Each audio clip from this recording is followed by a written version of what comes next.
Hi the people, how you doing? So, it's finally time for the review of the iPhone 13 Pro. And I must say, using it for the past couple weeks, it has been a monumentally better experience compared to what I had last year with the iPhone 12.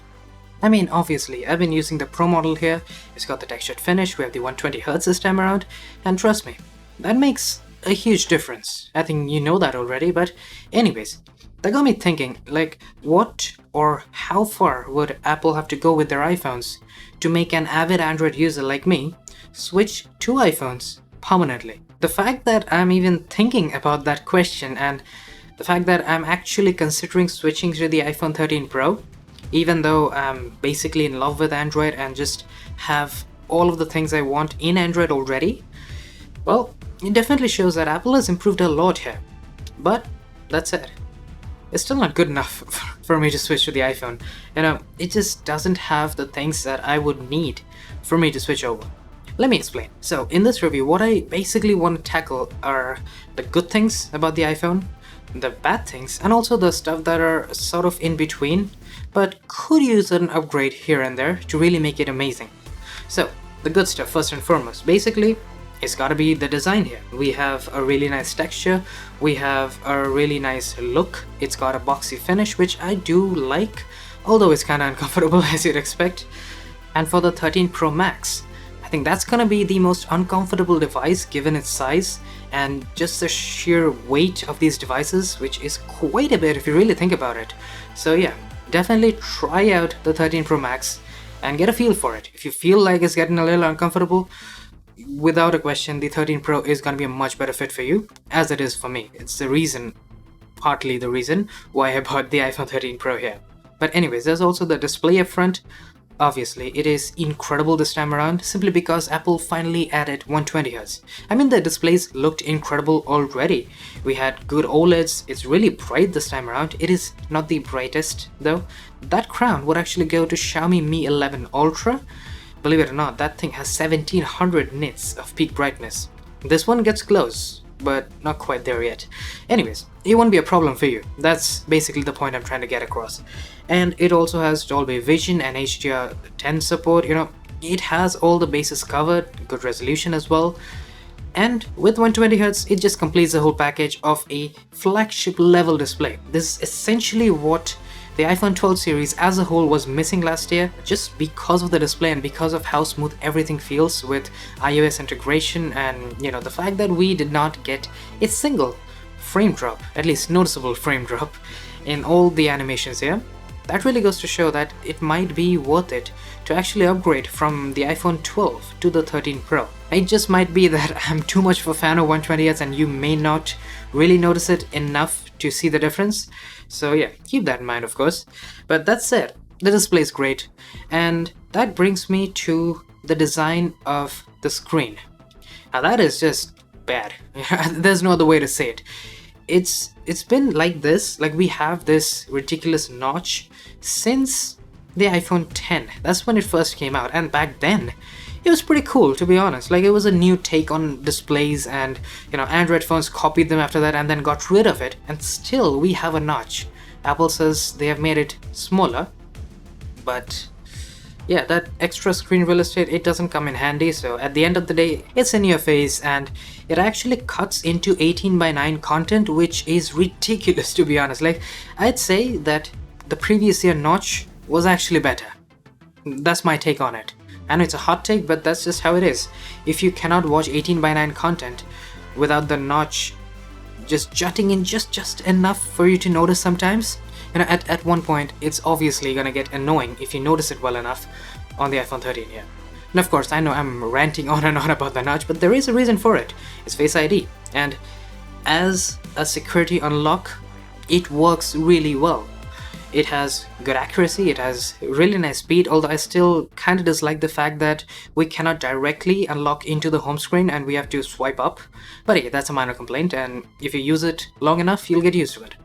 But problem with Face ID is that not only can you not use it with masks, but because of Face ID, you cannot get rid of the notch. Face ID still needs a lot of scanners to be as good as it is, and I do believe its angles have improved a lot, so that's nice to see. But at the end of the day, I think it's causing more problems than it's solving them. Because if you really think about it, an under-display fingerprint scanner might not be as immaculately secure as Face ID, but it still manages to give us really good security and really good speed when unlocking, and it doesn't take up any extra visible screen real estate. So we don't need the notch, we just need a whole bunch of selfie cameras that we see in Android devices. So that's essentially why I feel like, as good as Face ID is, as much as I actually like using it, although not with masks on, of course, but I think it's time Apple moved on. So the notch is the first and foremost reason for me why I would not switch to the current iPhones. As good as their displays are and all that jazz, it's just not good enough because of that notch and because of how annoying it gets to look at it continuously. The second thing, believe it or not, is not iOS. It's actually part of the cameras and just how the processing behaves on the iPhone 13 Pro. Don't get me wrong, these are a fantastic set of cameras right here. And that is why I want to begin with the pros that the iPhone 13 Pro has, no pun intended. So essentially, what I like the most about the 13 Pro's camera system are portraits.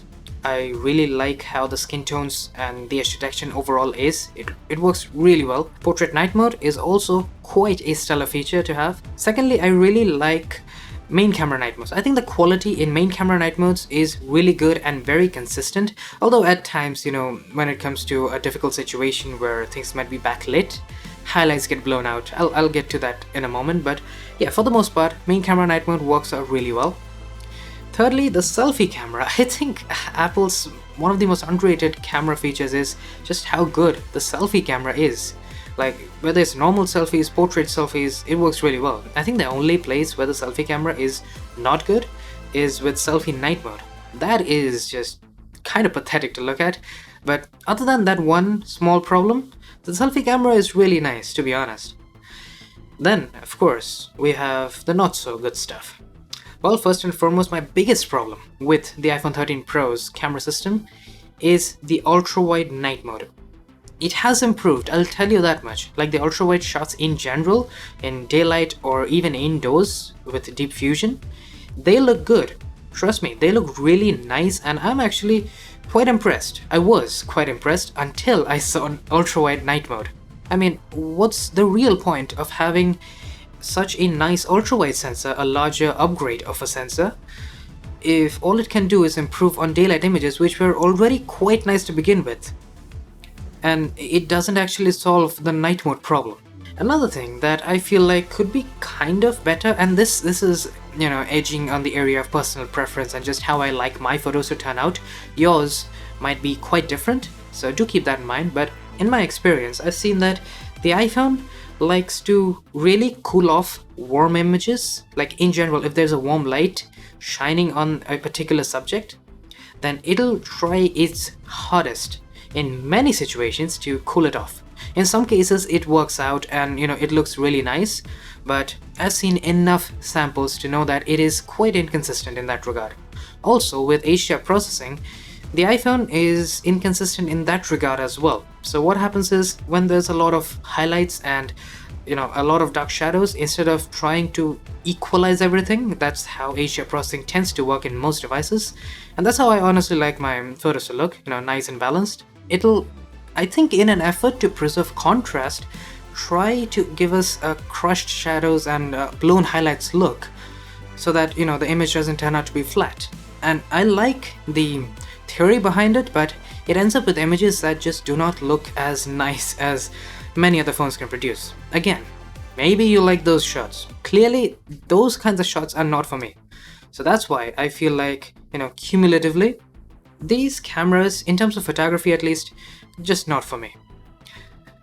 As for videos, well, this one produces some really nice and balanced video, as you'd expect. It doesn't have any flashy features like 8K or 4K 120 or anything like that, although I can bet my bottom dollar that the iPhone 13 Pro can do 4K 120 quite easily at that. I really wish they would give us a feature like that. It could be really nice, and I'm sure when Apple gives this feature, it'll be really polished as well.